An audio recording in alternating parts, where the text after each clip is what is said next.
This is Bill Ryan here from Project Camelot and Project Avalon, and it's 20th of February 2010, and it's my great privilege to be meeting again with Klaus Donner. And in this video presentation, it's going to be an interview of the difference, because I'm going to do very little talking indeed, maybe none at all. And Klaus is going to be doing an audio commentary on one of his extremely special, unusual and fascinating slideshows about the artifacts and the various phenomena that he has been researching, discovering, investigating personally all over the world, relating to what I think you could legitimately call the hidden history of the human race. Would you say that that's a good summary, Klaus? That's a very good summary, yes. So I'm going to step back here, and what follows now, just kick back and enjoy this slide presentation, and Klaus is going to take you through his own journey. You can accompany him on his own journey through his own discoveries. And take it away, Klaus. What are we looking at here? I can see an array of pyramids. What's the significance?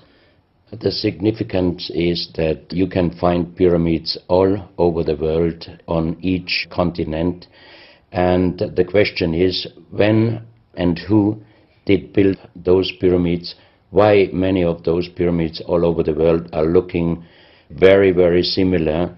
Another question is, did there really exist a global civilization? And I think many of our researchers are really telling us that once upon a long time a global civilization existed.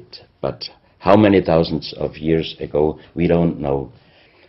Most of the audience of Project Camelot may know about the story of one stone pyramid building found in 1984, 25 meters under the sea level in Japan, on the island of Yonaguni, which is the southeast Japanese island belonging to the Ryukyu island group.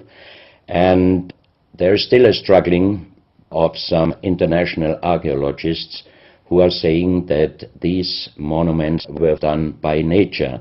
But my friend Professor Masaaki Kimura did several years since then researches not only on this monument, but also he found several others close by. On the right side down you have a model, and one thing nature is definitely not doing on top of two platforms of this monument. There is one huge stone turtle and one huge stone bird like an eagle. Nature is doing many things, but not such a precise, perfect monument, and the question is, where are all the stones? If nature would have done it broken down, where are those stones? There are also streets, and there was also found a stone stadium like a Roman Colosseum with stone seat rows and stone stairs. Nature is great, is doing many, many great things, but not such perfect buildings. Here you have the huge stone turtle, and you can see also how small is a diver against this big monument. Here you have one street with stairs going up. Here again a very close-up picture, just to recognize the size of this huge monument. Here you can see some world maps. On the top, on the right side, you can see the Piri Reis map, which was used already long time before Christopher Columbus came to America.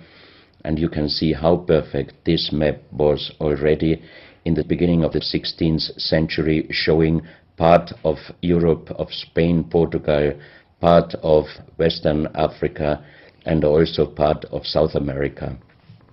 We do not know until now who was able to make such a perfect map already centuries ago, and on the rest of the Piri Reis map, which we do not show on this picture, you can also see the Antarctic without ice. In 1956, researchers found out that the Earth under the ice mass at the Antarctic is exactly like the Piri Reis map was showing.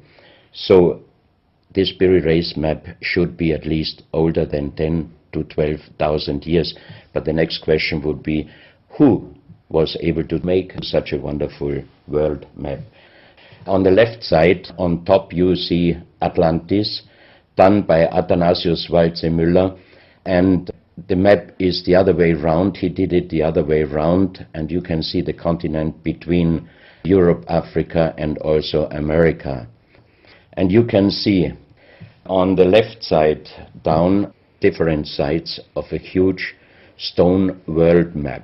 This stone world map was found in 1984 while gold digging in Ecuador in an underground tunnel system with other 350 artifacts which do not really fit any known and existing South American pre-Columbian culture.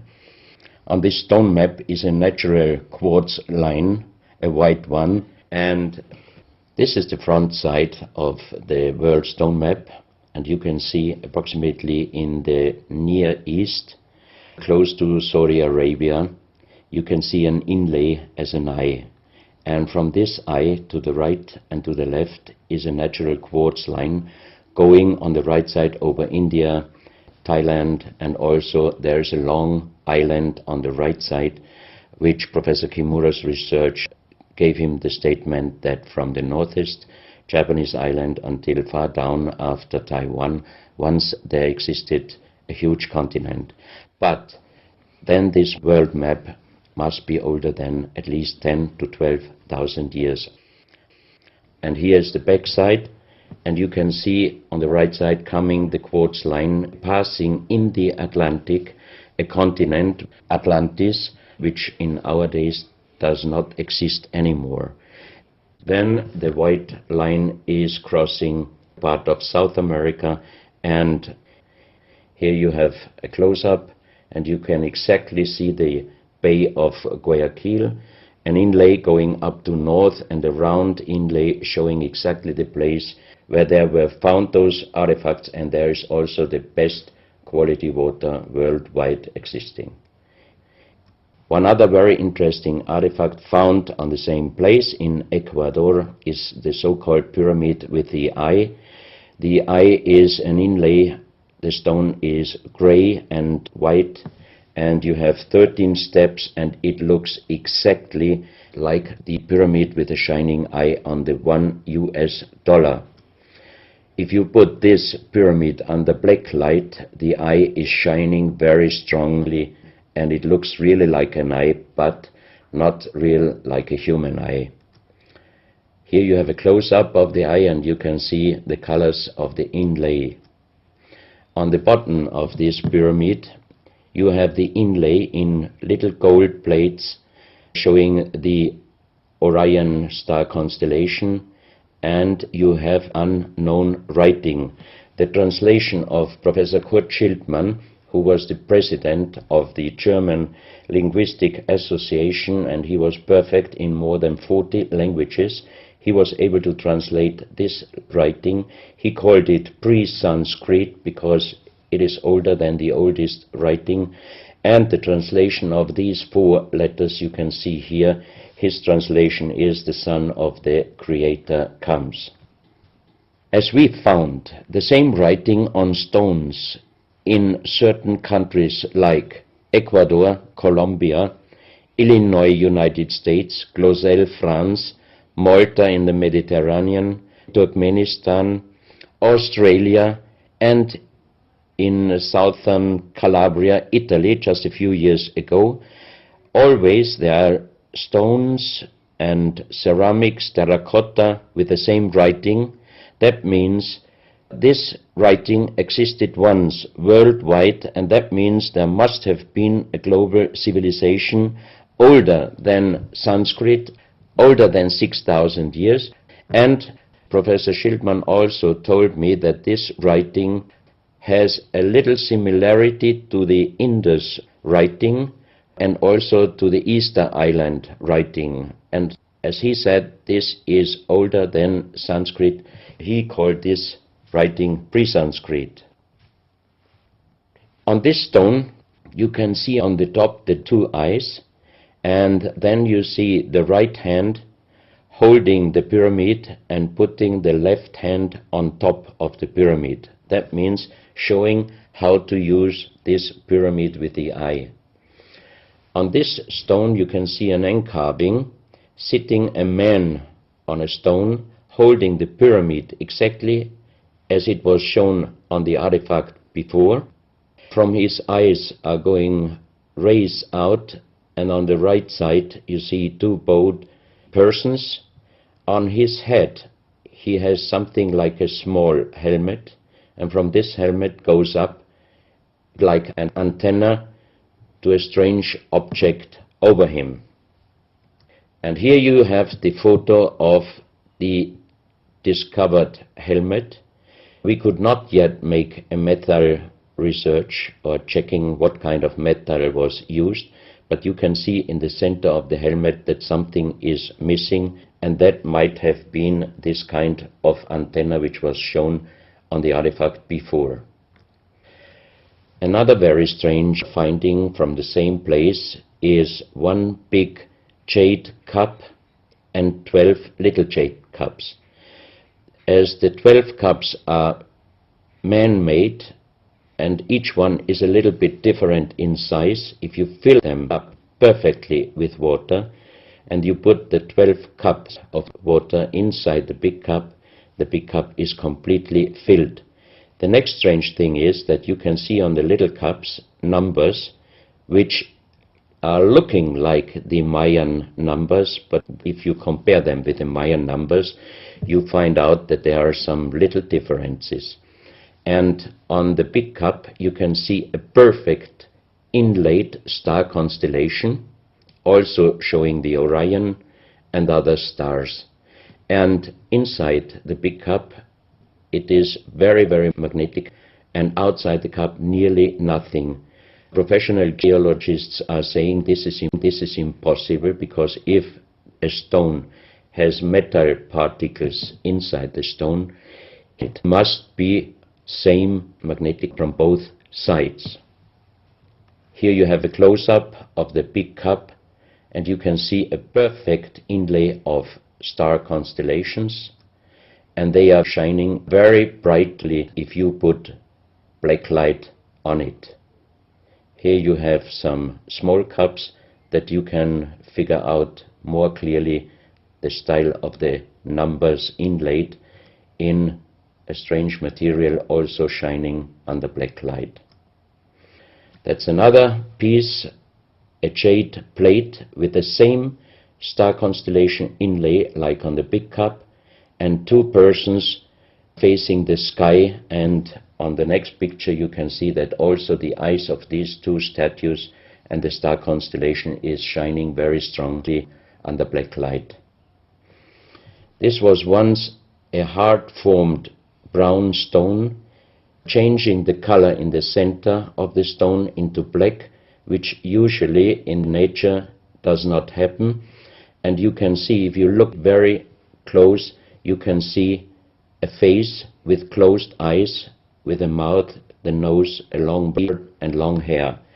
On the left side, the face and also the stone is broken. This is the reverse side of this stone.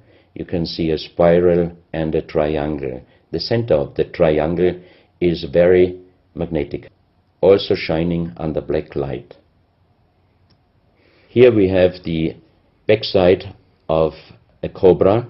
The cobra never existed in South America, but this one was found at the same place.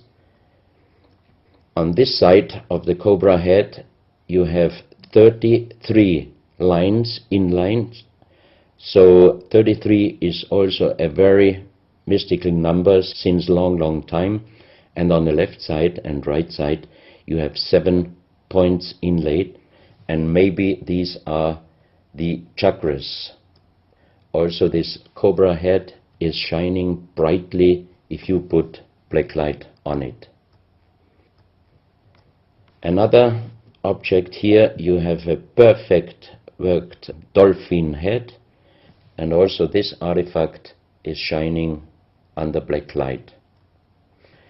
Here you have a kind of stone helmet. You can put this granite stone helmet on your shoulders, or you can lay your head inside it, and the inlay points which you see on this helmet, some experts told me that these points are exactly the acupuncture points on the human head.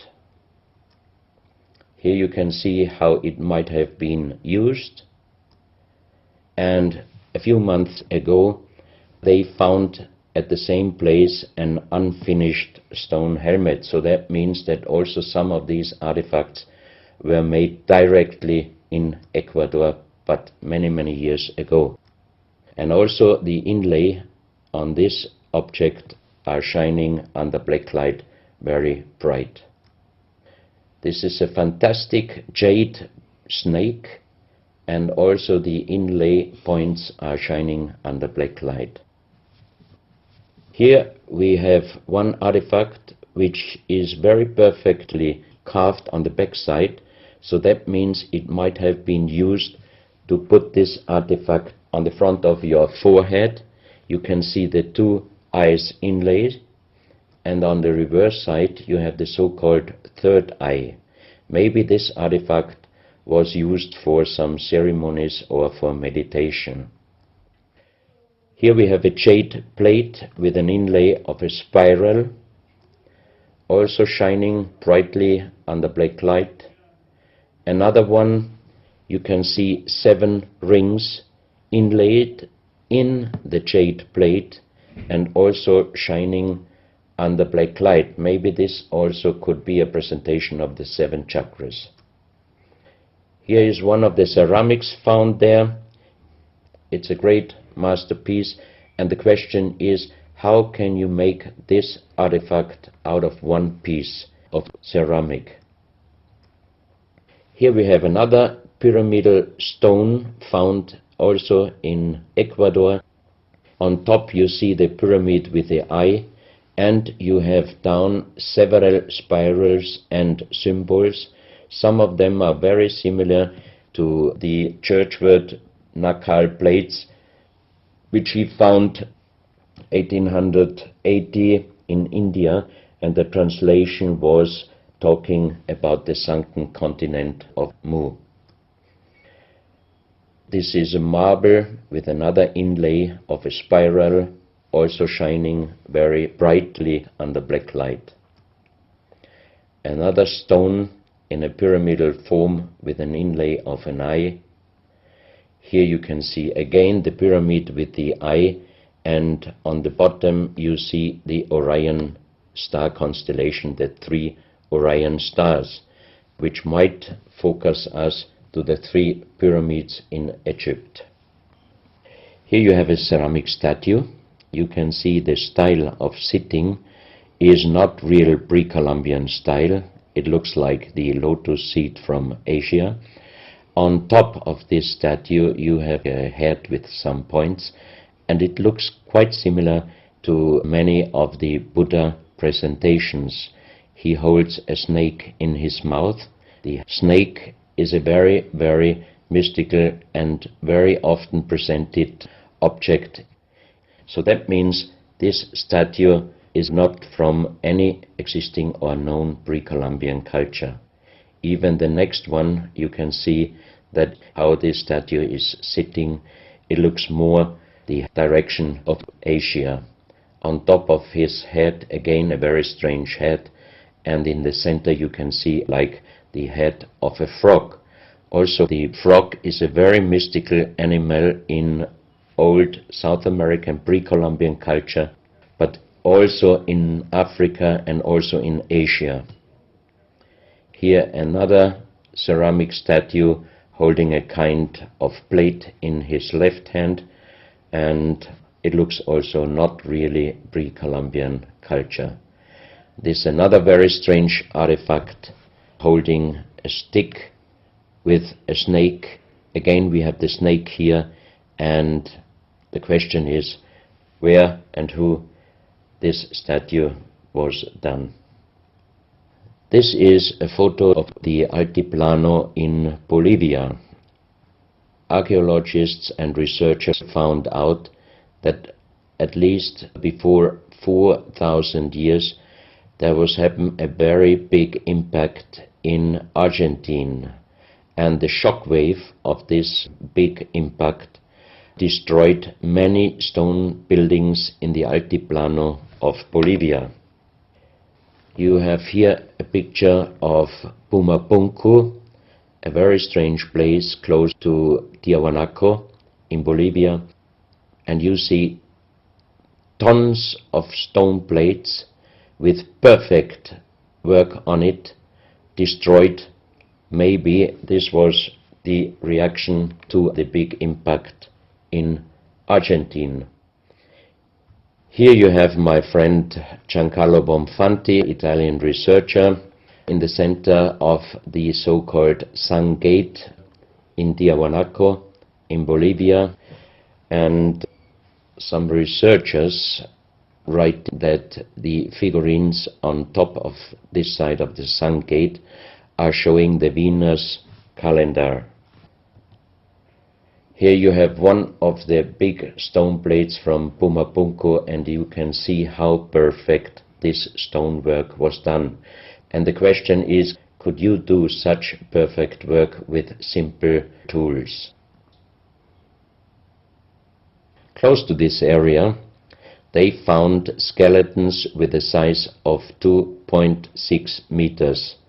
And the picture on the top shows you the skull of one of these skeletons, and it looks like it is deformed, but definitely these skulls are not deformed. They are natural style, like an egg. On this photo you see how strong the jaw of those skulls were. This is a front view, and the most interesting photo is this one, because you can see that the top of the skull does not have the 3 plates which we have as Homo sapiens, and that shows us that these skeletons are not Homo sapiens. What we might be able is doing a DNA check and an age dating on these skeletons, because we are very much wondering what kind of humans did exist long time ago and how long ago. On the next pictures I show you some artifacts found close by the real giants, and when I first time got this mask in my hands, I tried to look through the 2 eyes. At that time I didn't know that they were belonging to 2.6 meter skeletons, and I was just wondering, why did they make masks where you can only look out from one eye? But after knowing that those people were over 2.5 meters, I could imagine that their skull was of course bigger than our skull, and that's why these masks were for us oversized. That's another mask from Bolivia, another one with very wonderful encarving, many spirals and many symbols, which we also found in many other cultures. This is a very heavy stone figurine, and again here you can see on the top the head of a snake going down on his backside. This is the reverse side. You can see again the snake. So that means the snake must have been a very, very important animal in the past of our history. Here you can see a stone flute. The strange thing is that the vibration of the sound of these stone flutes is exactly the same as our brain waves.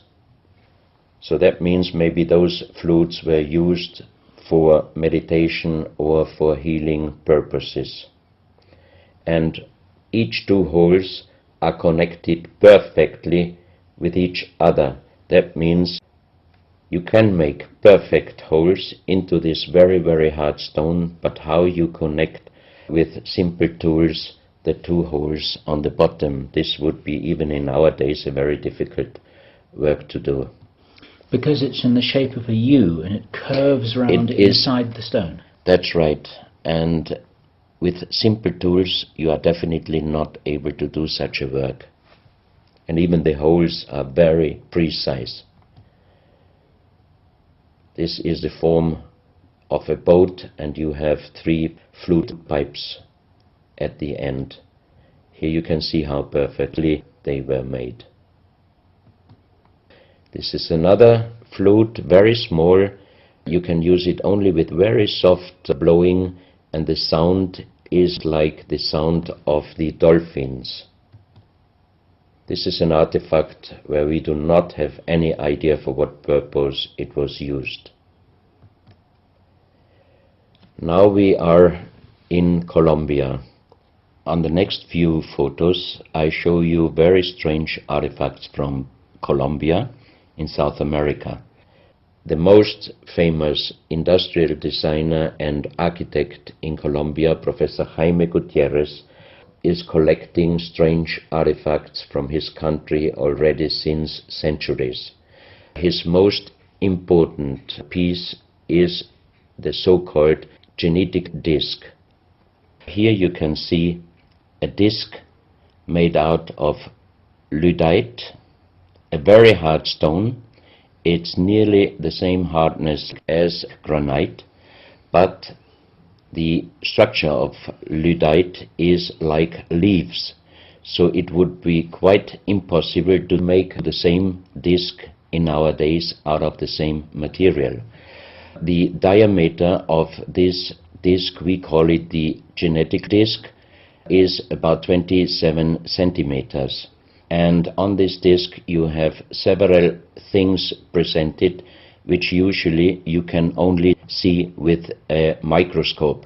For example, on the left side, around 11 o'clock, you can see one egg, human egg, without, and another with spermia.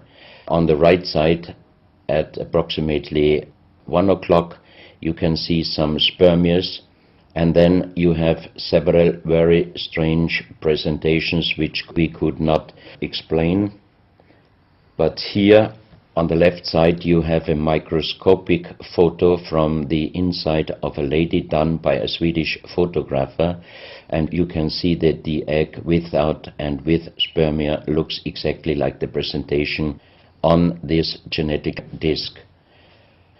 On the reverse side you have on top several presentations of fetus in different size, different age, ending up with looks like a little child.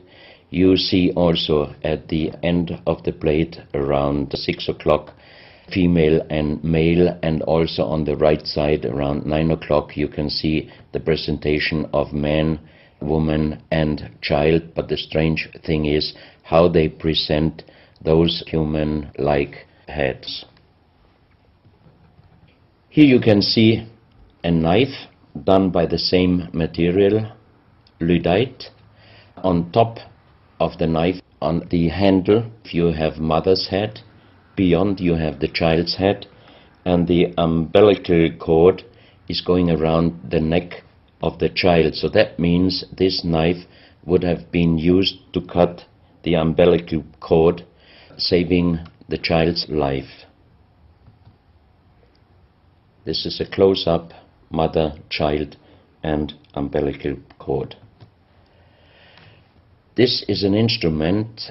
It might have been used for helping the child coming out, leaving the mother, when there were some complications.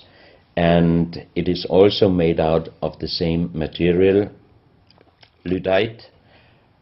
You have here the vagina and the child's head coming out, and on the reverse side you can put only your thumb inside. That means you can only use this instrument with your fingers, meaning you cannot use power. So that means it might be safer helping the child leaving the mother than our instruments we are using in our days, because sometimes the modern instruments, while being used, can damage the child's head. This, we think, is a medical instrument. It is also lyddite, and it's a perfect form. Another one, and these are other ones, they are very much smaller than shown on this photo. And when we did material check in Vienna, the most expert worldwide checked those pieces. First of all, the material. Each one is done with lyddite, and the form itself, he checked them, and finally he said, I cannot tell you how they were done, who did they make, but the only thing I can definitely tell you, from the same material in our days, we cannot make the same instruments. So how old they are we do not know, but as they were found in Colombia and they do not fit any existing pre-Columbian culture, we must consider that those artifacts are at least older than 6,000 years. But we cannot explain what kind of technology they did use to be able to make such instruments and such tools made with lyddite. You can see each piece fits exactly every kind of hand, never mind how big the size of the hand was. Each instrument, each tool fits exactly each hand which was using those instruments. This face looks a little bit like the Maui, the big stone statues from Easter Island. Here you have a close-up. This, in joking, I call it the dentist chair. Perfectly done, but again, same material, lyddite. And the strange question is, why, if they could make such perfect figurines out of this very difficult material, why did they show the human face always with big round eyes and a little nose and a big mouth? There is no real explanation possible. This is again one piece from Colombia, lyddite. On the front side you see the mother holding the baby, and on the back side you see the man with armors, most probably for hunting. This stone figurine was found in Colombia. It looks exactly like the Maui statues from Easter Islands, but it is only about 30 centimeters in size. This is another masterpiece of stonework. You have on both sides presented one bird, but if you look at the front side, you can see that the two birds presenting a face, and on the left side, between the bird's head and the wings, you see again this unknown writing which we found on stones from all over the world. This is the mother holding a child, very strange face, and it's a kind of jade material. This is another stone from Colombia showing an armadillo. On top of the armadillo you can see a strange face with long ear and two horns on top. On this artifact you can see a smiling face on top. You have two triangles on this side, and on the other side, on the right side, you have a face. Again, the animal face on the right side, and some unknown symbols. And on the bottom of this object you see an animal, looks like a crocodile. Now we are moving to Guinea, West Africa, very close to the border with Mali. They found on a huge granite mountain the half portrait of a lady done in granite stone, and the size of this statue from top of the head until the middle of the torso is exactly 150 meters. So this is a real big question. who might have been able to do such a huge granite half-portrait in a mountain at least 10 to 12,000 years ago, because the Italian geologist Professor Pittoni was on the spot. He did these photos and he checked the earth on the bottom of this mountain, and his calculation was that this stone monument must have been done at least 10 to 12,000 years ago. But then we have the real big question: who could have been able to do such a big stone monument? Even in our days it would be impossible, or at least it would cost so much money that it would never be able to do. And if you look at the close-up of the face, some experts told me that this face is not European, but also, of course, not black African. It must be either South American or Asian culture. But then again, we are at the point 10 to 12,000 years ago. It might be the civilization, the lost civilization from Atlantis.